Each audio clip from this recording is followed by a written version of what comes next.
PRO Rajesh, అలాగే ఆ రంజిత్ వీళ్ళ స్టాఫ్ ఎవరైతే ఉన్నారో వీళ్ళ హస్బెండ్ తరఫున పిఆర్ఓ, ఈవిడ తరఫున పిఆర్ఓ, వీళ్ళ స్టాఫ్ వీళ్ళని విచారించింది. అంటే ప్రధాన వీళ్ళ అసిస్టెంట్లని. వాళ్ళ ఫోన్లు కూడా తీసుకెళ్ళిపోయింది భానుప్రియ మీనా గారు ఆల్రెడీ. సో వాళ్ళనైతే విచారణ చేశారని చెప్తున్నారు. ఇకపోతే కవితకి నిన్న జరగాల్సిన విచారణ అయితే సరిగ్గా జరగల. అది కొంచెం వాయిదా పడింది. మిగిలింది 2 రోజులే.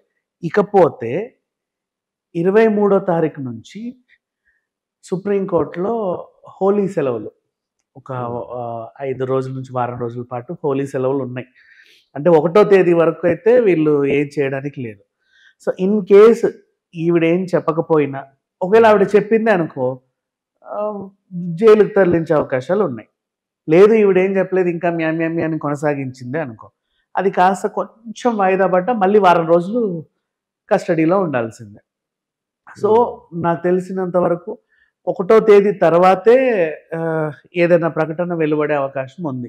ఇంకా 1వ తేదీ వరకు ఈవిడ ఈడీ కంట్రోల్లో ఉండడం మాత్రం 100% వాస్తవం.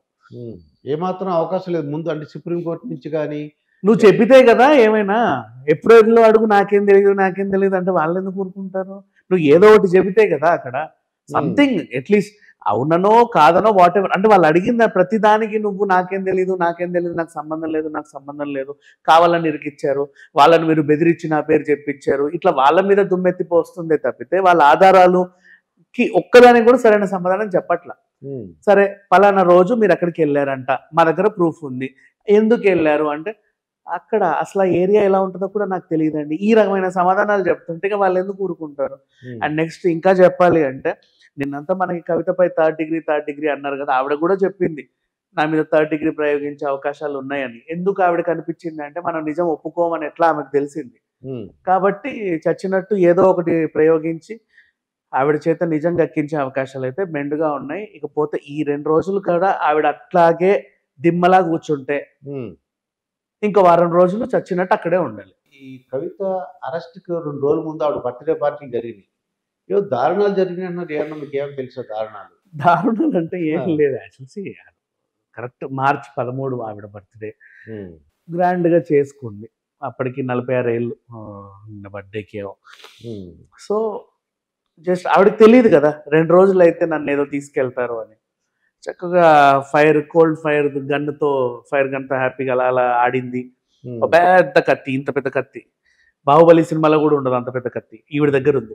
ఆ కత్తి తీసి దాంతో అలా కేక్ కట్ చేసి ఆవిడ సంబంధితులందరికీ నోట్లో పెట్టి చక్కగా సెలబ్రేట్ చేసుకుంది.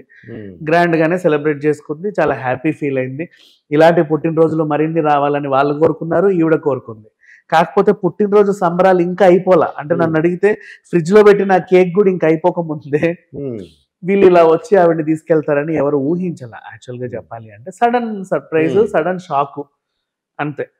అంటే సడన్ సర్ప్రైజ్ జనాలకి, సడన్ షాక్ ఆవిడకి.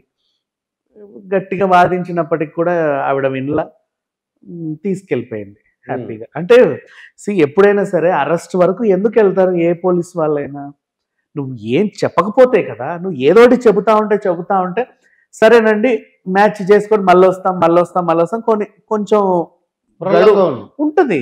నువ్వు ఏది చెప్పకుండా దిమ్మలాగా ఒకటే ఆన్సర్, నాకు సంబంధం లేదు, నాకేం తెలీదు, గట్టి గడితే అసలు నా పేరు కవిత కాదని కూడా అంటదేమో.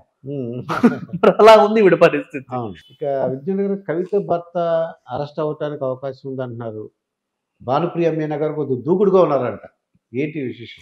ఆయన అందుబాటులో లేడు యాక్చువల్గా చెప్పాలంటే. అయితే ఒకసారి మీరు కూడా రండి, ఈ వ్యవహారాలు ఏవో చూద్దాం చక్క పెడదామని వీళ్ళు పిలిస్తే ఆయన ఏమో నేను 10 రోజుల దాకా రానన్నాడు. ఇప్పటికే 4 రోజులు గడిచిపోయింది. ఈ 10 రోజుల్లో ఆవిడని కస్టడీలో ఉంచే అవకాశాలే ఉన్నాయి. యాక్చువల్గా విషయం ఏంటంటే ఈవిడ భర్తను కూడా కూర్చోబెడితే వీళ్ళిద్దరు ఏమైనా పొంతం లేని సమాధానాలు చెప్తే అప్పుడు గిట్టుకున్న పట్టుకుందామని వీళ్ళు. ఈయనేమో నేను 10 రోజులకు రానన్నాడు. 10 రోజులు ఈవిని మన దగ్గరే ఉంచుకుంటే పోలా అని చెప్పేసి వాళ్ళు ఏం చేశారు, నిన్న విచారణ వాయిదా పడింది. అండ్ ఈ రోజు కూడా తూతూ మంత్రంగా ఏదో మొత్తం 2 రోజుల్ని జస్ట్ అట్లా జరపగలిగితే ఈ వారం రోజులు ఈవిడ మన దగ్గర ఉంటుంది. వారం తర్వాత వాళ్ళ ఆయన కూడా రావాల్సి ఉంటుంది. వారం తర్వాత వాళ్ళ ఆయన రాకపోతే మాత్రం భానుప్రియ మీనా గారు చాలా సీరియస్ అవుతారు.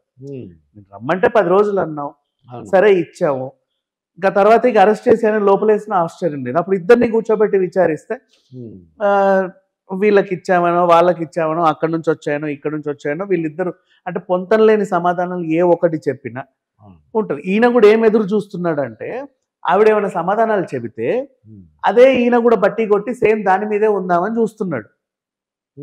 ఆవిడేమో అక్కడ ఏం చెప్పట్లా.